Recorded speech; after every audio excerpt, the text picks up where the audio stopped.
ও বান্দা, তোর এত টেনশন কিসের রে? আমি আল্লাহ তো তোর জন্য আছি। সুবহানাল্লাহ, আমি আছি না তোর? আরে যার কেউ নাই তাই না টেনশন করে, যার টাকা নাই সে টাকা নিয়ে টেনশন করে, যার অভিভাবক নাই সে অভিভাবক নিয়ে টেনশন করে, যার মোবাইল নাই সে মোবাইল নিয়ে টেনশন করে। আরে আমি আল্লাহ তো আছি, তো আমি আল্লাহ তো আছি, যিনি ইন্নাল্লাহ আলা কুল্লি শাইইন কাদির। আমি আল্লাহ রহমান তো আছি, আমি রহিম তো আছি, আমি গফফার তো আছি, আমি সত্তার তো আছি। সুবহানাল্লাহ, আমি গফফার তো আছি, আমি রাজ্জাক তো আছি। আরে আমি থাকতে তোর টেনশন কি? বান্দা বলে যে কথা তো ঠিক, যার নাই সে এনে টেনশন করে। আমার আল্লাহ যদি আমার থাকে, আমার তো টেনশন করার দরকার। তার মানে আমি এতদিন টেনশন করেছি, আসলে আমি আমার আল্লাহকে রাখতে জানি নাই। আমি আমার আল্লাহকে রাখতে জানি, আমি আমার আল্লাহকে ধরে রাখার মতো ধরে রাখতে জানি নাই, যার কারণে তো টেনশন আমাকে স্পর্শ করেছে। সেজন্য দেখবেন আল্লাহ ওয়ালা যারা হয়, মাথার উপর ছাদ নাই কিন্তু টেনশন ছাড়া মুখে হাসি আছে, পেটের মধ্যে খাবার নাই মুখের মধ্যে কিন্তু টেনশন ছাড়া হাসি আছে, যার উজ্জ্বল দৃষ্টান্ত এই পৃথিবীকে চাক্ষুষ ভাবে দেখিয়ে দিয়েছেন কারবালার ময়দানে ইমাম আলী মাকাম, ইমাম হুসাইন রাদিয়াল্লাহু তাআলা। সুবহানাল্লাহ, পরিবার সবাই শত্রুদের তীরের ভিতরে ছিল, তলোয়ারের ভিতরে ছিল, কাফেলার মধ্যে খাবার নাই কিন্তু মুখে কোনো টেনশন নাই, পানি নাই কিন্তু মুখে কোনো টেনশন নাই, পরিবার শহীদ হচ্ছে মুখে কোনো টেনশন নাই। জগৎ জিজ্ঞেস করে, ও ইমাম হুসাইন, এই কঠিন মুহূর্ত আপনি এত খুশি মনে আছেন কিভাবে? ইমাম হুসাইন উত্তর দেয়, আমার মওলা তো আমার সাথে আছে, আমার টেনশন করার দরকার কি? বান্দারে, তোমার অন্তর যখন ব্যতীত হয়ে যায়, উপশম করার মতো কেউ থাকে না। দুঃখ ভুলার জন্য যখন তুমি তোমার আপনা মানুষের হাতটা ধরে দুঃখ ভুলার চেষ্টা করো, 2 দিন পরে দেখা যায় সে আপনা মানুষটাই অন্যের সাথে হাত মিলিয়ে তোমার সাথে প্রতারণা করে, তোমাকে ধোঁকা দেওয়ার চেষ্টা করে। কথা বলেন ঠিক কি না?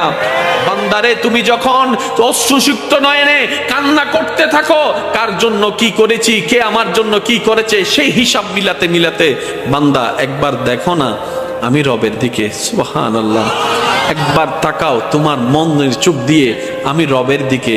তুমি আমাকে ডাকো নাই কিন্তু আমি ফজরের নামাজ না পড়া সত্ত্বেও তোমাকে ফজরের নাস্তার ব্যবস্থা করে দিয়েছিলাম। সুবহানাল্লাহ, বান্দা তুমি আমার জমিনে দাঁড়িয়ে 1000 গুনাহ করেছো আমার আদেশ অমান্য করে, কিন্তু আমি তোমার পা ভেঙে দিই নাই, বরং হাঁটার জন্য শক্তি দিয়েছি। বান্দারে, তোমার প্রতিটা মুহূর্তে কেউ তোমার খেয়াল রাখে নাই, আমি রহমানের রহমত তোমার খেয়াল রেখেছে। সুবহানাল্লাহ, বান্দারে, তুমি যখন ব্যথিত হৃদয় নিয়ে রাতের অন্ধকারে রুমের মধ্যে কান্না করো যে কেউ নাই আমার পাশে, তখন আমি রব ডাক দিয়ে বলি, ইন্নাল্লাহ মা'না, আমি রব তোর সাথেই আছি। বলেন সুবহান। ফাযকুরুনি, তুই বান্দা আমাকে ডাকতে দেরি, আযকুরুকুম, সারা দিতে আমার দেরি হবে না। ফাযকুরুনি, বান্দা তুই আমাকে স্মরণ করতে দেরি, আযকুরুকুম, তোকে স্মরণ করতে আমার দেরি হবে না। এক কথায় ফাযকুরুনি, বান্দা অভাবে পড়ে তুই আমাকে স্মরণ কর, আযকুরুকুম, অভাব থেকে মুক্তি করার মাধ্যমে আমি তোকে স্মরণ করব। সুবহানাল্লাহ, ফাযকুরুনি, বান্দা বিপদে পড়ে তুই আমাকে স্মরণ কর, আযকুরুকুম, বিপদ থেকে উদ্ধার করে মাধ্যমে আমি তোকে স্মরণ করব। ফাযকুরুনি, অসুস্থ হয়ে তুই আমাকে স্মরণ কর, আযকুরুকুম, তোকে আমি নিরাময় দিয়ে স্মরণ করব। সুবহানাল্লাহ, ফাযকুরুনি, তুই ঋণে পড়ে আমাকে স্মরণ কর, আযকুরুকুম, আমি ঋণ মুক্তি দেওয়ার মাধ্যমে তোকে স্মরণ করব। ফাযকুরুনি, তুই পারিবারিক অশান্তির মাধ্যমে আমাকে স্মরণ কর, আযকুরুকুম, শান্তি দেওয়ার মাধ্যমে আমি তোকে স্মরণ করব। ফাযকুরুনি, বউয়ের অত্যাচার, স্বামীর অত্যাচার, এলাকার অত্যাচার, পরিবারের অত্যাচার, বাবা চাচা মামার অত্যাচারে তুই ধৈর্য ধরে আমাকে স্মরণ কর, আযকুরুকুম, বিজয়ের দেওয়ার মাধ্যমে আমি তোকে স্মরণ করব। আপনাকে আমাকে রবের দিকে নিয়ে যায়, যে কষ্ট আপনাকে আমাকে নামাজের সিজদার দিকে নিয়ে যায়, যে যন্ত্রণা আপনাকে আমাকে তাহাজ্জুদ নামাজের দিকে নিয়ে যায়, যে দুঃখ কষ্ট যন্ত্রণা আমাদেরকে আল্লাহর সবরের দিকে নিয়ে যায়, সেই দুঃখ কষ্ট বাহ্যিকভাবে দুঃখের হলো, পরকালের চোখ দিয়ে তাকালে দেখবেন প্রত্যেকটা জায়গায় টাকাই নিয়ামত আর নিয়ামত। কেমন নিয়ামত? ওই দুঃখটা আসার কারণে আপনি ধৈর্য ধরেছেন, ধৈর্য ধরার কারণে আল্লাহর প্রিয় হতে শুরু করেছেন। ওই ধনওয়ালা বেশিরভাগ পরিবারের সন্তানরা দেখবেন মা বাবাকে সম্মান করে না। ধনওয়ালার বেশিরভাগ পরিবার, আমি সবার কথা বলছি না, বারবার বলছি, কিছু কিছু পরিবারকে দেখবেন আপনি যেখানে মেয়েরা কাপড়ে ঠিক থাকে না, সম্পর্কে ঠিক থাকে না, সেই তুলনায় তো আপনার পরিবার অনেক ভালো আছে। হয়তো খাবারের কষ্টটা হচ্ছে আর কি, হয়তো বেতনটা দিতে একটু কষ্ট হয়ে যাচ্ছে আর কি, কিন্তু ইজ্জত তো নিলামে তুলেন নাই, ইজ্জত তো নিলামে তুলেন নাই। যাই কিছু হোক, ইজ্জত নিয়ে তো আছেন।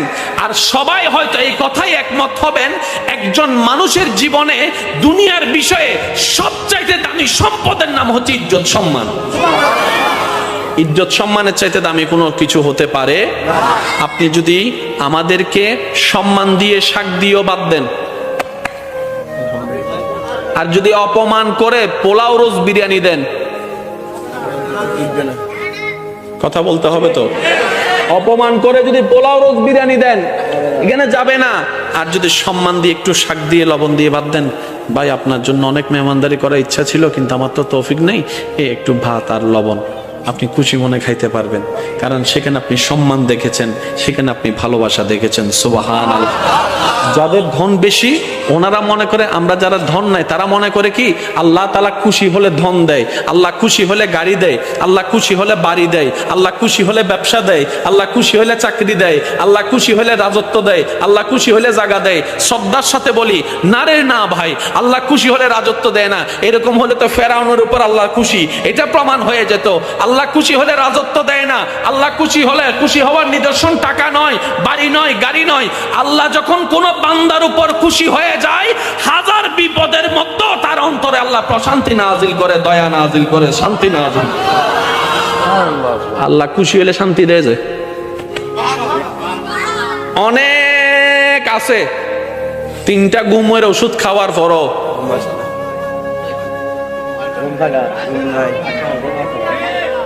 আরেকজন বাঙ্গা ঘরে থাকে, বাট্টা খাওয়ার পরে, নামাজ পড়ে বাট্টা খাওয়ার পরে যখন শুই, এবার বলেন সুখী কে, 10 তলা ওয়ালা নাকি বাঙ্গা ঘর ওয়ালা? আর একটু জোরে বলেন না।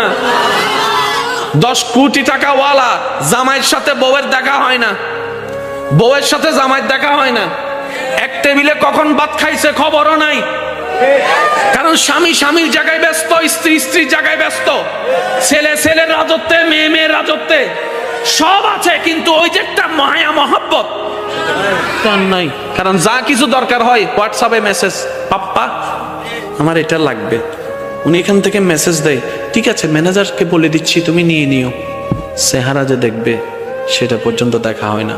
অথচ আপনার সন্তানের একটা কলম লাগলো আপনার পিছনে 3 ঘন্টা করে, বাবা ও বাবা ও বাবা একটা কলম দাও না, ও বাবা একটা জুতা কিনে দাও না, ও বাবা একটা কাপড় কিনে দাও না। বাবা ডাকতো আপনি শুনেন, আব্বু ডাকতো শোনার শান্তি আপনি পেয়ে যাচ্ছেন এই গরিবী জিন্দেগির মধ্যে। সেজন্য মনে রাখবেন, গরিবিটাও পরীক্ষা, বড় লোকিটাও পরীক্ষা, বুঝার জন্য বড়, দন থাকাও পরীক্ষা, দন না থাকাও পরীক্ষা। কিন্তু আপনি যদি বেশিরভাগ নবী রাসূলের, আল্লাহর ওলিদের জীবনীকে খেয়াল করেন, ওনারা দেখবেন গরিবী জিন্দেগিকে থেকে আপন করে নিয়েছেন। কেন? বলে যে কোটিপতি হয়েও পরীক্ষা, গরিব হয়েও পরীক্ষা, দুইটার মধ্যে পার্থক্য আছে। যদি আমি কোটিপতি হয়ে পরীক্ষা দিই আমার হিসাব লম্বা হয়ে যাবে, আর আমি যদি গরিব হয়ে পরীক্ষা দিই আল্লাহরে যাই বলবো আল্লাহ দাও নাই কিছু, পরীক্ষা দিব কি? ও নবী, আপনি যদি চান আমি উহুদ পাহাড়কে স্বর্ণের পাহাড় বানাই দিতে রাজি। নবী বলেছেন আল্লাহ এটা আপনার বড় দয়া, কিন্তু আমি নিব না। সুবহানাল্লাহ বলেন না। আল্লাহ বলে যে ও নবী আপনি যদি চান ডেইলি 4 বেলা জান্নাত থেকে খাবার আমি আল্লাহ পাঠাবো, এটা আমার জন্য কোনো ব্যাপারই না।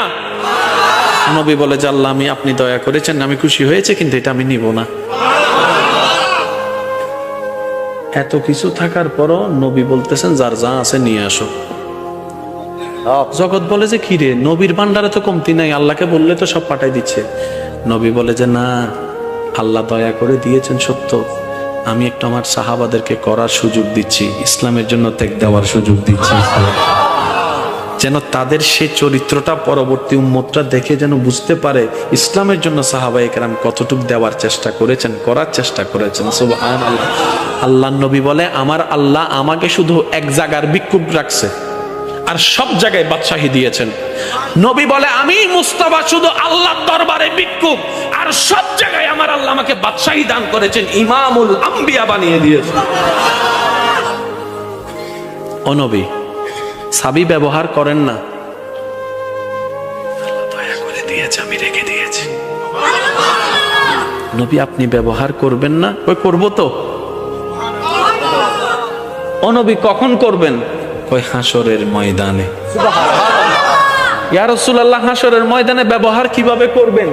তখন নবী বলে যে হাসরের ময়দানে আমার গুনাহগার উম্মত যখন জাহান্নামে চলে যাবে, তখন আমি আল্লাহর দরবারে সিজদায় গিয়ে বলবো, আল্লাহ তুমি আমাকে এটা দিয়েছো, আমি নিই নাই, এটার বদৌলতে আমার উম্মতকে জান্নাত দান করো, আমার উম্মতকে জান্নাত দান করো। আল্লাহ তুমি স্পেশাল দোয়ার ব্যবস্থা করেছো, অন্যান্য নবীরা দোয়া ব্যবহার করেছেন, আমি দোয়াটা রেখে দিয়েছি।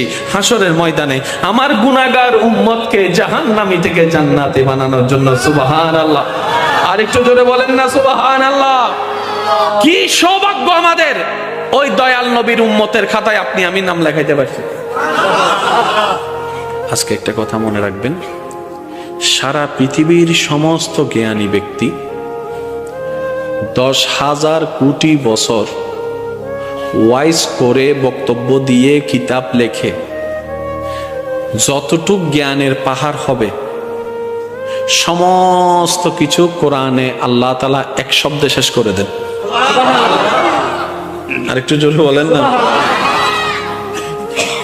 কোরআনের মুজিজাটাই ভিন্ন। 10,000 কোটি মানুষ 10,000 কোটি বছর ওয়াইজ করো, সে জ্ঞানের পাহাড় আনতে পারবে না। আল্লাহ এক শব্দে যেটা বুঝাই দিবে। আল্লাহ বলেছেন, ইন্না আতাইনা কাল কাউসার, ইন্না আতাইনা কাল কাউসার। তিনটা শব্দের ভিতরে শত শত বছর ওলামায়ে কেরামের জীবন পার হয়ে গিয়েছে। কেউ কিতাবের লিখনির মাধ্যমে, কেউ তাফসীরের মাধ্যমে, কেউ তাশরীহের মাধ্যমে, কেউ ওয়াইজের মাধ্যমে, কেউ বক্তব্যের মাধ্যমে, কেউ ক্লাসের মাধ্যমে শত শত বছর পার হওয়ার পরও আজকের ওলামায়ে কেরামকে জিজ্ঞেস করেন, হুজুর এবার আপনার সিদ্ধান্ত কি? ইন্না আতাইনা কাল কাউসারের কামা হক্কুহু মুকাম্মিল তাফসীর কি শেষ হয়েছে? হুজুর বলবে এখনো শেষ হয় নাই, কিয়ামত পর্যন্ত শেষই হবে না। বলেন সুবহানাল্লাহ। এটা হচ্ছে কোরআনের বড় সৌন্দর্যতা। সুবহানাল্লাহ। এই দেখেন, কষ্ট হচ্ছে না তো আপনাদের? প্রত্যেকটা বান্দার কাছে আল্লাহ পাক নামাজের হিসাব নিবে না? বলেন না, নিবেন না? রোজার হিসাব আল্লাহ তাআলা কিন্তু শুকরিয়ার হিসাবও নিবে। কি কি শুকরিয়া করছস বল। এবার চোখে দিয়েছেন কে? আল্লাহ। তো দেখতে পারাটা আল্লাহর রহমত, আল্লাহর নিয়ামত, তাহলে শুকরিয়া আদায় করতে হবে। ঠিক আছে? বলতে পারা আল্লাহর নিয়ামত, তাহলে শুকরিয়া করতে হবে। শুনতে পারা আল্লাহর নিয়ামত, এভরিথিং আল্লাহর নিয়ামত, শুকরিয়া করতে হবে। তাহলে এখন কি হবে জানেন? 24 ঘন্টা আমাদের কি করতে হবে? আল্লাহ, যতক্ষণ জাগ্রত থাকবো, চোখে দেখতেছি, আল্লাহ চোখের ফলক খুলছে, তোমার দয়া, আলহামদুলিল্লাহ।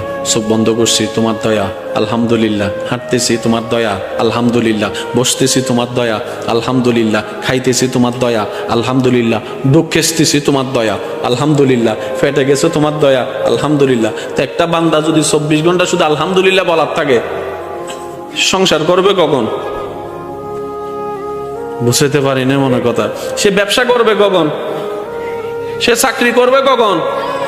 সে কাস্টমারের সাথে যে কথা বলবে কখন? কারণ আল্লাহ পাক বলেছেন, ফাশকুরুলি, আমার শুকরিয়া করতে থাকো। ইসলাম কত চমৎকার দেখেন। এই 24টা ঘন্টার প্রত্যেকটা নিয়ামতের শুকরিয়া যদি আলাদা আলাদা ভাবে করতে হয়, 24 ঘন্টার প্রত্যেকটা সেকেন্ড শেষ হয়ে যাবে। ব্যবসা করা হবে, একটু জোরে বলতে হবে, চাকরি করা হবে, হাঁটা হবে, বসা হবে, বিবাহ করা হবে, সংসার করা হবে, ফ্লাইট চালানো হবে, কিচ্ছু করা যাবে না। তো নবী রাহমাতুল লিল আলামিন বলছেন, আল্লাহ 24 ঘন্টা যদি আমার উম্মত শুকরিয়া করতে থাকে, সে চাষ করবে কখন? বলেন না ভাইয়া, সে কাজ করবে কখন? কিন্তু তোমার শুকরিয়া না করলে তো হাসরের ময়দানে তুমি ধরবা। আল্লাহ একটু দয়া করো না, কোনো একটা সহজ রাস্তা করে দাও। আল্লাহ তাআলা বলেন, আপনার উম্মতকে বলেন 24 ঘন্টার প্রত্যেকটা সেকেন্ডে আমার শুকরিয়া করার দরকার নেই। আমি একটা শব্দ দান করলাম, এই শব্দটা তাকে পড়তে বলবেন, সে একটা শব্দ পড়বে, 24 ঘন্টার প্রত্যেকটা সেকেন্ডের শুকরিয়া আদায় করা হয়ে যাবে। আল্লাহ শব্দটা কি? আল্লাহ পাক বলেন আপনার উম্মতকে বলবেন তারা যেন আলহামদুলিল্লাহ বলে। এবার সবাই মিলে একটু বলেন তো আলহামদুলিল্লাহ। কয় সেকেন্ড লাগছে? জোরে বলেন না। অর্থটা কি? সমস্ত প্রশংসা তোমার। আলহামদুলিল্লাহ, তুমি আল্লাহ যা দিয়েছ সব নিয়ামতের প্রশংসা তোমার। এই আলহামদুলিল্লাহর ভিতর চোখ আছে না নাই? আমি বলতে যাব, আপনি একটু জোরে জোরে বলেন। চোখের দেখা আছে না নাই? কানের শোনা আছে না নাই? মুখের বলা আছে না নাই? জিহ্বার স্বাদ আছে না নাই? পেটের ক্ষুধা আছে না নাই? ক্ষুধা নিবারণ আছে না নাই? হাঁটাটা আছে, বসাটা আছে, শোয়াটা আছে, ব্যবসা আছে, চাকরি আছে, সন্তান আছে, স্ত্রী আছে, পুত্র আছে, মা আছে, বাবা আছে, সমস্ত নিয়ামত সেটার ভিতরে বলেছেন এক সেকেন্ড আলহামদুলিল্লাহ, আপনার আমলনামায় লেখা হচ্ছে হাজার হাজার কোটি গুণ সওয়াব। ইসলাম এত চমৎকার। তো অন্য সময় তো তেমন আসলে শুকরিয়ার সেক্টরটা তো আমরা আদায় করতে পারি না। অন্তত আসেন আজকের এই মাহফিল থেকে একবার আল্লাহকে খুশি করার জন্য শুকরিয়া করব আমরা সবাই, যে আমাদের কোনো আফসোস, একটু মন থেকে বলতে হবে, হ্যাঁ, আমাদের কোনো আফসোস জীবন নেই, আমাদের কোনো দুঃখ। আল্লাহ তুমি যা দিয়েছো, যা দাও নাই, সর্বাবস্থায় আজকের এই মাহফিল থেকে তোমার উপর কোনো রাগ অভিযোগ কিচ্ছু নাই। আমরা খুশি মনে সবাই বলছি আল্লাহ তোমার প্রশংসায়। আওয়াজ দিয়ে বলুন, কি বলবো? আর একটু জোরে বলেন। একটু আওয়াজটা এখান থেকে যেটা দিচ্ছেন সেটা একটু কষ্ট করে এখান থেকে দেওয়ার চেষ্টা করেন। আরেকবার বলেন, আরেকটু মহাব্বতের আওয়াজে। আল্লাহ আমাদের কোনো দুঃখ, আমাদের কোনো আফসোস, আমাদের কোনো চাওয়া, আমাদের কোনো পাওয়া তুমি যেভাবে রেখে খুশি, আমরা সেভাবে থেকে খুশি। আল্লাহ তুমি যা দিয়েছো তা আমাদের পাওয়ার চাইতে বেশি দিয়েছো। তোমার দরবারে শুকরিয়া, আলহামদুলিল্লাহ। সৃষ্টির জগতে দেনওয়ালাকে আল্লাহ। আল্লাহর প্রিয় বান্দার ভিতরে সবচাইতে প্রিয় হচ্ছে মানুষ। মানুষের মধ্যে প্রিয় হচ্ছে মুমিন, মুমিনের মধ্যে প্রিয় হচ্ছে নামাজি, নামাজির চাইতে প্রিয় হচ্ছে যে যারা তাকওয়াবান নামাজি, ওনাদের চাইতে প্রিয় হচ্ছেন আল্লাহর কাছে হচ্ছে আল্লাহর ওলিরা। আল্লাহর ওলিদের কাছে, আল্লাহর কাছে যিনি প্রিয় তিনি হচ্ছেন নবীরা, এই আপনার তবে তাবিরা। তবে তাবির চাইতে প্রিয় হচ্ছে তাবিরা, তাবির চাইতে প্রিয় হচ্ছে সাহাবিরা, সাহাবির চাইতে প্রিয় হচ্ছে নবীরা, নবীর চাইতে প্রিয় হচ্ছে রসুলরা, রসুলের চাইতে যিনি আল্লাহর কাছে একক প্রিয় তিনি নবী রহমাতুল্লিল দেনওয়ালাকে আল্লাহ। যার ভান্ডারে কমতি নেই উনি কে? কুল কায়নাতের বাদশাহী দিতে পারেন কে? ওই আল্লাহর বন্ধু হচ্ছে আমাদের নবী। অথচ সেই নবীর জীবনেতে দেখা যায় 2 বেলা ভাত নাই, 3 বেলা ভাত নাই, 4 বেলা ভাত নাই, 3 দিন খাবার নাই। নবী যদি একবার বলতেন আল্লাহ আমি কিচ্ছু করব না, মূসা নবীর উম্মতকে তুমি মান্না সালওয়া দিছো, সুবহানাল্লাহ বলেন। মূসা নবী তোমার প্রিয়, আমি তোমার বেশি প্রিয়, তো মূসা নবীকে উম্মতকে যদি তুমি টাইমে টাইমে মান্না সালওয়া দাও, আমি কি কোন অংশে কম নেই? আল্লাহ আমি কিচ্ছু করব না, টাইমে টাইমে যেন খাবার তোমার দয়া এখানে চলে আসে।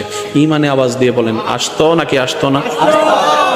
কিন্তু সেই নবী, যে নবীকে আল্লাহ জান্নাতের মালিক বানিয়ে দিয়েছেন, ইন্না আতাইনা কাল কাউসারের নিয়ামত দান করেছেন, যে নবীকে আল্লাহ তাআলা ইন্না আরসালনাকা শাহিদাও ওয়া মুবাশশিরাও ওয়া নাযীরা দান করেছেন, যে নবীকে আল্লাহ তাআলা রাহমাতুল লিল আলামিন বানিয়েছেন, সেই নবী ঘরে খাবার নাই। ইয়া রাসূলুল্লাহ আপনার ঘরে জিবরাইল আসে না? বলে যে আসে। তো টাইমে টাইমে খাবার তো চলে আসতে পারে। নবী বলে যে না আল্লাহ দিয়েছেন কিন্তু আমি নিব না। ইয়া রাসূলুল্লাহ কেন? বলে যে আমার গরিব উম্মতরা যখন শুনবে আল্লাহর হাবিব হয়েও আমি নবী রাহমাতুল লিল আলামিন খাবার কষ্ট করেছি, পরিবারের কষ্ট করেছি, টাকার কষ্ট করেছি, শরীরের কষ্ট করেছি, এলাকার কষ্ট সহ্য করেছি, আল্লাহকে খুশি করার জন্য আমার উম্মতরা সেটা থেকে উৎসাহিত হবে। বলেন সুবহানাল্লাহ। এবার আপনার ঘরে যেদিন খাবার থাকবে না, আপনি বলবেন যে আল্লাহ তোমার দরবারে শুকরিয়া, আমার নবীর ঘরে খাবার ছিল না, সে মুহূর্ত কেমন ছিল আমি জানি না, কিন্তু আজকে খাবার না থাকার কারণে আমি সেটা বুঝতে পারতেছি। এবার বলেন, আল্লাহ নবীকে চাবি দিছে কি দেয় নাই? কিন্তু নবী চাবি ব্যবহার করেন না। একটু জোরে বলেন, নবী চাবি ব্যবহার করেন না। আল্লাহ জিজ্ঞেস করে, হাবিব আপনাকে আমি দিছি না, ব্যবহার করেন না। আমি বলবো আস্তে, আপনারা বলেন জোরে। ভীষণের আওয়াজে নুনি। আল্লাহ বলে যে আমি দিছি তো, নবী বলে যে আল্লাহ আমি আপনার দয়াটা নিছি তো, তো ব্যবহার করেন না।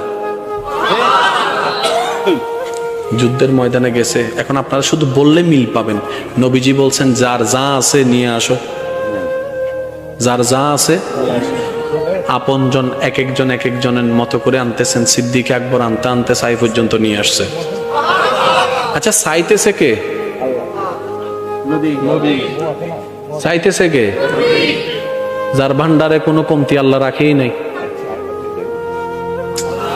বুঝাতে পারতেছি না। যার নাই সে না চাইবে। আল্লাহ তো নবীকে ভান্ডারে